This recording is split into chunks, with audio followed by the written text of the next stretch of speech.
शंभूबाळा, हा आपला देव महादेव. या महादेवाने खूप कष्ट घेतले, खूप लढाया केल्या, दुष्टांचा संहार केला, प्रसंगी विष प्याले आणि ते पचवले देखील. आणि म्हणून लोक सुखी झाले.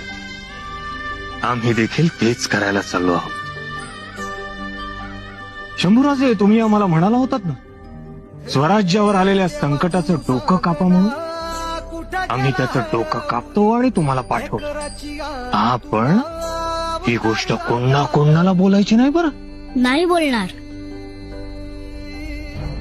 शूर अबनसे शूर बच्चे. कुठं गेला हरवली लेकराची गाण तुला अवतार आता तरी. Download ShareChat.